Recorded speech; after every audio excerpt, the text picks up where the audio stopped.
तो पहले सबसे पहले हम लोग आसिया हचिंसन के बारे में जान लेते हैं, राइटर के बारे में। आसिया Hutchinson British novelist.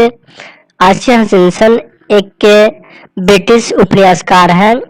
exhibits an exceptional flair for touching the sensitive issues of contemporary society with all its contradictions and paradoxes। वे अपने समय के सोसाइटी के जो कॉन्ट्राडिक्शन है, विरोधाभास है, जो विडंबनाएं हैं, उसके इश्यूज को, उसके समस्याओं को, उस मुद्दे को उठाए हुए हैं और उसके बारे में ये वर्णन करते हैं। In the pace for living, और ये जो लेसन है pace for living, Asia Hutchinson captures the agony of modern man. वे आधुनिक मनुष्य के वेदना, उसके दुख दर्द को कैप्चर किए हुए हैं। He brings out how the fast movement of man, things and objects hurts the normal rhythm and exerts undue pressure on man, women and children. वे चीजों, आदमियों और वस्तुओं के फास्ट मूवमेंट का वर्णन किए हुए हैं और कैसे वो सामान्य जो रिदम है, लय है, वो कैसे उसको हट करता है, चोट पहुंचाता है, और साथ में जो मनुष्यों पे, औरतों पे और बच्चों पे जो अनड्यू प्रेशर है वो कैसे डालता है, इसके बारे में वो बताते हैं। कहने मतलब ये है कि आजकल की जो भी मूवमेंट है हमारी, वो बहुत ही फास्ट हो गई है। हम लोग सब कुछ फास्ट करते हैं। इससे क्या होता है कि हर एक लोगों पे, चाहे बच्चे हो, औरत हो या फिर मर्द हो, हर एक पे क्या करता है कि वो अपना वो एक एक्स्ट्रा प्रेशर डालता है। इस तरीके से वो इसके बारे में यहाँ पे वर्णन किए हुए हैं। हम लेसन को शुरू करते हैं। I saw a play in Dublin not long ago in which the chief character was an elderly corn merchant in a small Irish country town। अब वे राइटर बताते हैं कि मैंने एक नाटक देखा डबलिन में। बताते हैं नॉट सो लॉन्ग हो गया, यानी कि ज्यादा लंबे समय की बात नहीं है, कुछ दिन पहले वे नाटक देखे थे डबलिन में। डबलिन ये आयरलैंड की राजधानी, वहां पे एक शहर है।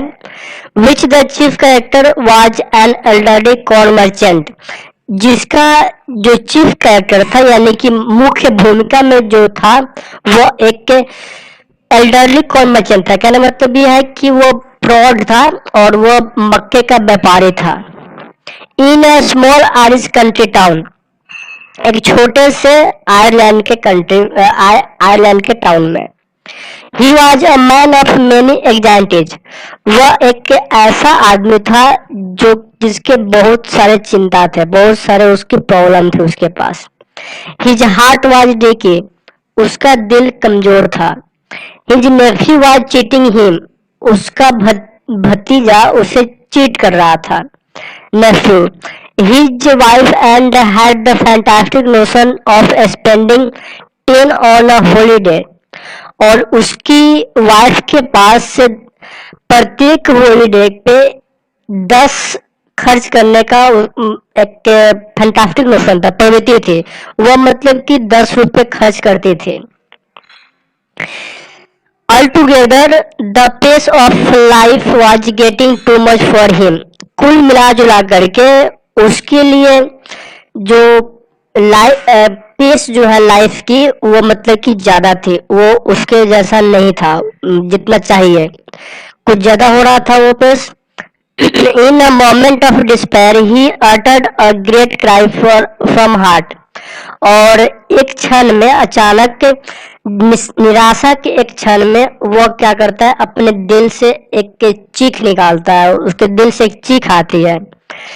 They tell me there is an aeroplane now that goes at 1000 miles an hour।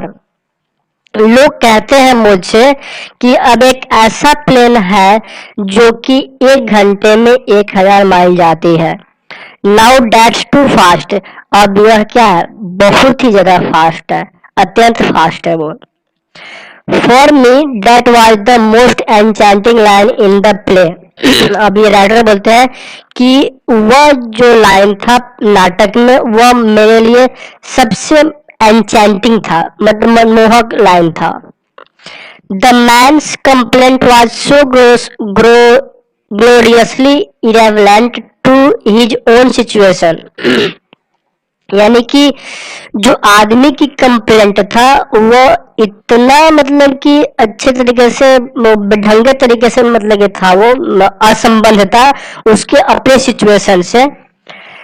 And besides, इसके अलावा बीइंग कमिक, यानी कि वे कमिक होने के अलावा, ठीक है, के बदले it struck me a perfect illustration of the way the eyes get at subtle truth by the most unlikely approaches। तो वो जो चीज है उनको कॉमिक नहीं लगा नाटक में, जो लाइन थी वो, ठीक है, तो वो कॉमिक नहीं लगी बल्कि उनको एक के परफेक्ट एग्जाम्पल मिल गया उसके लिए। The iris get at subtle truth by the most unlikely approaches. You saw what the old fool meant। और इसका मतलब यह हुआ कि उस समय के आयरिश लोगों के जो जीवन थी उसकी जो गति थी या फिर उनकी जो जीवनचर्या थे उसके बारे में सच्चाई को भी व्यक्त करता है वो चीज। और यह कथन जो है ना उसकी अंतर आत्मा की सोच को भी उद्घाटित करता है। और आगे पढ़ लेते हैं। Not that I have any dislike of rapid movement myself। वो कहते हैं कि ऐसा नहीं है कि जो रैपिड में तेज होता है, ठीक है, तेज मूवमेंट जो है ना वो मैं उसको नापसंद करता हूँ, यानी कि तेज मूवमेंट मुझे पसंद है, ऐसी बात नहीं है कि मैं तेज मूवमेंट पसंद नहीं करता हूँ। I enjoy going in a car eight 90 miles an hour। वो कहते हैं कि मैं कार में 1 घंटे में 90 माइल्स यानी कि 90 माइल जाना पसंद करता हूँ, मुझे उसमें अच्छा लगता है, मैं उसको एंजॉय करता हूँ। So long as I am driving and so long as it is not my car. वो बता रहे हैं कि ये तभी जब मैं उसको ड्राइव कर रहा हूँ, ठीक है, तो मैं मतलब कि 90 की स्पीड से जा सकता हूँ, 90 माइल्स पर आवर की स्पीड से। और यहाँ तब तक कि वो मेरी कार नहीं हो। कहने का मतलब यह है कि राइटर बोलते हैं कि मैं रैपिड मूवमेंट को ऐसा नहीं है कि नापसंद करता हूँ, मुझे अच्छा लगता है, लेकिन कब, जब मैं खुद चला रहा हूँ गाड़ी को, तो ठीक है, कार को, और जब वो कार मेरी नहीं होनी चाहिए, किसी और की होनी चाहिए। I adore the machines that hurl you about a battersea। ये बोलते हैं कि मैं उस मतलब कि क्या कहते हैं ना मशीन की पूजा करता हूँ जो क्या करता है ना कि बहुत ही तेजी से मतलब किसी को, आपको वो बैटरसी के पास पहुंचा देता है। To dine in London and lunch in New York next day seems to me a most satisfactory experience। वो बताते हैं कि लंदन में मतलब डिनर करना, ठीक है, और फिर न्यूयॉर्क में जाकर के फिर अगले दिन लंच कर लेना, ये मेरे लिए क्या होता है ना कि सबसे अच्छा, यानी कि सबसे ज्यादा सेटिस्फैक्टरी एक्सपीरियंस होता है, यानी कि इनको ज्यादा सेटिस्फैक्शन मिलता है ऐसा करने में, इनको अच्छा लगता है ये। I admit it excludes all the real pleasures of travel. वो फिर कहते हैं कि मैं इस बात को स्वीकार करता हूँ, मैं मानता हूँ कि यह क्या करता है ना कि सारे के जो रियल प्लेजर्स है ना ट्रेवल के, यानी यात्रा करने के, वो मजे को खत्म कर देता है। यानी कि अगर तेज गति से आप कहीं जा रहे हैं तो आपको मजा नहीं आता उतना यात्रा का, वही आप अच्छे से स्लो गति में जाते हैं तो आप आसपास के वातावरण जो हरियाली है वो सब देख सकते हैं, पेड़ को देख सकते हैं, इस तरीके से आपको मजा आएगा जाने में। The sort of fun you get from a country bus in Somerset or Spain, यानी कि उस तरीके का मजा जो कि आप एक कंट्री बस में ट्रेवल करते समय पाते हैं, समरसेट में या स्पेन में जाए तो ठीक है, तो बस में जो मजा आती है चलने में, वो मजा मतलब कि एक हवाई जहाज में नहीं आती है। But it gives you a superficial sense of drama, लेकिन ये क्या करता है कि आपको एक ड्रामा की सुपरफिशियल सेंस देता है, यानी कि ऊपरी ऊपरी मजा देता है ये। It was a sort of excitement, यह एक्साइटमेंट का प्रकार है। Our ancestor had to do without, और हमारे जो एंसेस्टर थे ना वह इसके बिना ही थे, यानी हमारे एंसेस्टर के पास इतनी तेज चलने वाली गाड़ी कहाँ थी, और नहीं हवाई जहाज था। And we might just as well accept it gratefully, और हम लोग मतलब कि उसको अभी मतलब कि एक्सेप्ट किए थे। Nowhere speed becomes something unfriendly to me, और ये बोलते हैं कि कहीं भी ऐसा नहीं है कि मतलब स्पीड जो है ना वो मतलब कि कुछ अनफ्रेंडली होता है मेरे लिए। Is where the mental activities of our time tend as they naturally do to follow the pace of machines। और जहाँ की बात है मेंटल एक्टिविटीज की हमारे समय की, उसमें क्या होता है ना कि वो सब नेचुरल तरीके से उसको करते थे, और वो मशीन के पेस को मतलब क्या फॉलो करते थे। कहने मतलब ये है कि अभी भी हमारा जो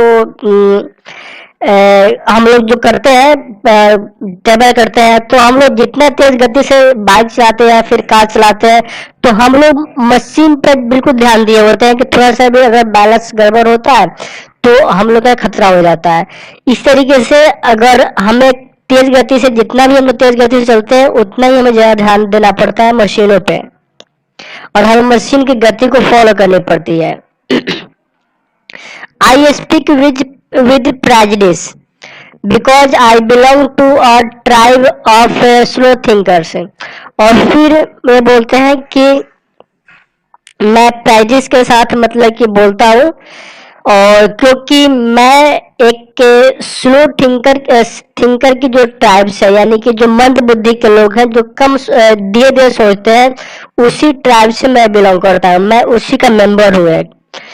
Those who are cursed with, यहाँ पे कुछ अलग लैंग्वेज में लिखा हुआ है, ठीक है, इसका मतलब होगा ठीक है कि मंद बुद्धि वाले, तो वो सारे लोग जो कि मतलब कि मंद बुद्धि जिनके पास दिमाग कम है, ठीक है, उससे वो शापित है।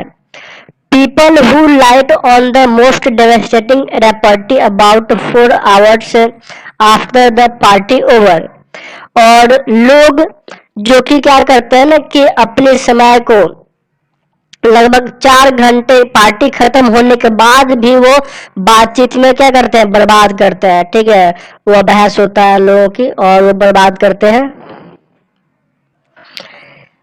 आगे लिखा हुआ है, I am one of those who are guaranteed to get the lowest marks in any intelligence test.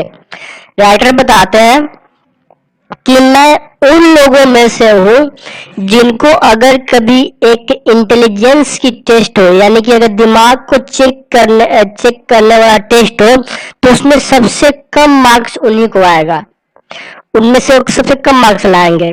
Because those tests of or all the ones I have come across him to be design to measure the speed of your mind more than anything else. Writer बताते हैं क्योंकि वो जो test होते हैं या फिर जो कोई मैं अभी तक मैंने ये महसूस किया हुआ है, या फिर मुझे ऐसा लगा है कि जो वो टेस्ट होते हैं उस टेस्ट को ऐसे डिजाइन की होती है ताकि वो हमारे या आपके माइंड के स्पीड को मेजर कर सके, यानी हमारी माइंड के स्पीड को चेक की जाती है कि हमारे माइंड कितना तेज काम कर रहा है देन एनीथिंग एल्स, यानी किसी और चीज के अलावा। वो जो भी हमारे टेस्ट होते हैं दिमाग वाले टेस्ट, उसमें हमारे दिमाग की स्पीड को चेक की जाती है। Obviously we slow thinkers are terribly handicapped in business of getting a living. तो बताते हैं कि बिल्कुल सही है कि हम लोग जैसे स्लो थिंकर वो क्या है, हैंडीकैप्ड है।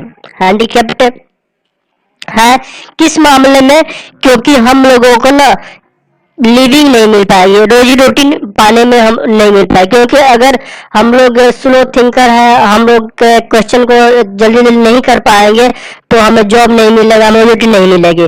तो इस मामले वो कह रहे हैं। But what I am thinking about just now is not so much the practical use of one's mind as it used for enjoyment। ठीक है, क्या बताते हैं कि लेकिन मैं जो सोच रहा हूँ कि अभी हम लोग क्या करते हैं कि माइंड के किसी के माइंड की जो यूज है उसकी प्रैक्टिकली हम लोग उसको यूज नहीं कर पाते हैं। ठीक है, वो क्या करते हैं कि हम लोग उसकी स्पीड को चेक कर पाते हैं, लेकिन वो माइंड उनका जो है वो और क्या मतलब कर सकता है, कितनी उसके पास क्षमता है, ठीक है, वो हम लोग नहीं चेक कर पाते। अगला यहाँ पे है as an example when I go to cinema. और एग्जाम्पल यहाँ पे देते हैं कि जब मैं सिनेमा मतलब जाता हूँ, I find my self in a hopeless fog. मैं एक होपलेस फॉग में मतलब अपने आप को पाता हूँ, एक अंधेरे में वो पाते हैं खुद को। And after 2 or 3 minutes I have to turn to my wife for alignment. और 2 या 3 मिनट के बाद वो बोलते हैं कि मुझे अपने वाइफ की तरफ मुड़ना पड़ता है जानकारी के लिए। मतलब ये है कि जब वो जाते हैं सिनेमा देखने के लिए तो वो सिनेमा में जो चल रहा होता है उनको समझ में नहीं आता है, और हर एक 2-3 मिनट के बाद वो अपने वाइफ से पूछते हैं उसके बारे में, उस सिनेमा में क्या चल रहा है। I whisper is this the same girl as the one we saw at the beginning. और वे उसके कान में धीरे से पूछते हैं, फुसफुसाते हैं कि क्या यह वही लड़की है जिसको हम लोग शुरू में देखे थे। एंड सी विस्पर बैक, और फिर वो उनको बताती है no there are 3 girls in the film. वो बताते हैं कि इस फिल्म में मतलब कि 3 लड़कियां हैं, ए टॉल ब्लोंड, एक लंबी ब्लोंड, ठीक है, a short blonde and a medium size brunette. ये 3 लड़कियां मतलब कि उसमें हैं। Call them A B and C. वो बताती है कि अगर आपको याद नहीं रहता है तो आप उन्हें ABC कह सकते हैं। उसके बाद है the hero is that man who takes his hat off when she comes indoors. और उसमें हीरो वो आदमी है जो क्या करता है कि अपने हैट को जब अंदर आता है, ठीक है, तो उसको उतारता है। He is going to fall in love with girls BCA in that order. और वह उन लड़कियों से पहले B के साथ, फिर C के साथ, फिर A के साथ इस ऑर्डर में प्यार करने जा रहा है, यानी कि उससे BCA इस ऑर्डर में उसको उन लड़कियों से प्यार हो जाता है। And so it proves to be. और इस तरीके से यह मतलब कि साबित होती है, वहां पे उसको बताते हैं there you have a mind which has trained itself to work in high gear through as a matter of fact। यानी कि आपके पास एक ऐसा दिमाग होना चाहिए है जो कि ऐसे ट्रेंड किया हुआ है वो कि हाई गियर में काम करे, यानी कि तेज गति से। हाई गियर का मतलब कि तेज गति से काम करने वाले दिमाग होनी चाहिए। As a matter of fact it can work in other gears just as well. और वो जो है मतलब कि दूसरे गियर में वो काम कर सकता है, ठीक है, और हाई गियर भी होना चाहिए उसे काम करने के लिए। But my point is that most of my fellow patients in the cinema do think fast enough to keep up comfortably with the rapid changes of scene and action. और ये बताते हैं कि लेकिन मेरी पॉइंट ये है कि मेरे जो फेलो पेशेंट्स है, यानी कि उनके जैसे ही स्लो थिंकर जो कुछ ऐसे लोग हैं, उनमें से अधिकांश जो है ना सिनेमा में डू थिंक फास्ट इनफ, वे मतलब कि कुछ ज्यादा तेज सोचते हैं। To keep up comfortably with rapid changes of scene and action. तो जो सिनेमा में सीन और एक्शन को जो चेंज होता है, उसके जो रैपिड चेंज होता है, तेज गति से चेंज होता है, बिल्कुल आप देखिएगा तुरंत सीन बदल जाता है, तो उसके साथ वो क्या करते हैं कि तालमेल बैठा लेते हैं, उसको आसानी से वो समझ जाते हैं, लेकिन ये नहीं समझ पाते। They think much faster than people did 30 years ago। वे क्या करते हैं कि वे अभी जो है वो तेज सोचते हैं। आज से 30 साल पहले लोग जितना सोचते थे वे अब से 30 साल पहले जितना लोग सोचते थे, अभी लोग जो है वो ज्यादा तेज सोच रहे हैं। Possibly because those who do not think fast in high street nowadays। तो क्यों सोचते हैं? क्योंकि वे सारे लोग जो कि अभी तेज नहीं सोचते हैं हाई स्टेट में, अभी आज के दिनों में, may not get another chance in this world to think at all. तो सोचने के लिए फिर उनको दूसरा चांस मिलता ही नहीं है। इसलिए जरूरी है कि हमें तेज गति से सोचना चाहिए। जो कुछ भी सोचना है हमें जल्दी करना चाहिए। नहीं करेंगे, कोई सोच रहे हैं धीरे धीरे तो कोई दूसरा सोच लेगा, तब तक आपका वो सोचा हुआ फिर बेकार हो जाएगा। इसमें यही लिखा हुआ है। हम लोग ग्लोसरी नोट्स देख लेते हैं, कुछ वर्ड्स है यहाँ पे। डिक्की, तो डिक्की का मतलब होता है वीक हार्टेड, मतलब कमजोर दिल वाला, जिसका दिल बहुत ही कमजोर हो, तुरंत घबरा जाता है, चिंता चल जाता है, उसे कहते हैं डिक्की। फैंसीफुल, फैंसीफुल मतलब होता है काफी इमेजिनेटिव, क्या मतलब कि कल्पना से परिपूर्ण। डिस्पेयर का मतलब होता है निराशा। एनचैंटिंग का मतलब होता है जो मतलब कि मन को मोह ले, जिसके पास मतलब कि मन को मोहने वाली कैपेसिटी होनी चाहिए या फिर मतलब कि जादू मतलब कि शक्ति होनी चाहिए जिसके पास वो क्या करे मन को मोह ले। इलस्ट्रेशन मतलब होता है एग्जाम्पल, ठीक है, उदाहरण। अडोर मतलब होता है पूजा करना, प्यार करना, रिस्पेक्ट देना। सुपरफिशियल मतलब होता है ऊपरी ऊपरी। और प्राइडिस मतलब अपनी कन्विंस्ड नोशन, ठीक है, पूर्वाग्रह कहते हैं उसको हिंदी में। डेवास्टेटेड मतलब होता है डैमेज करना, बर्बाद कर देना। ब्लोंड एक ऐसी औरत होती है जिसके बाल जो होते हैं वो कलर्ड होते हैं और उसकी आंखें ब्लू होती है। और ब्यूनेट एक ऐसी औरत होती है जिसके हेयर ब्राउन और डार्क होते हैं। ठीक है, तो धन्यवाद, आज बस इतना ही। प्लीज आप लेसन को अच्छे तरीके से पढ़ें और चैनल को सब्सक्राइब करना मत भूलें, और अपने दोस्तों को बताएं कि हम लोग ऐसे ही तो पढ़ाई जा रही है। ठीक है, अधिक से अधिक इसको शेयर करें ताकि आपके दोस्त भी इसका लाभ उठा सके।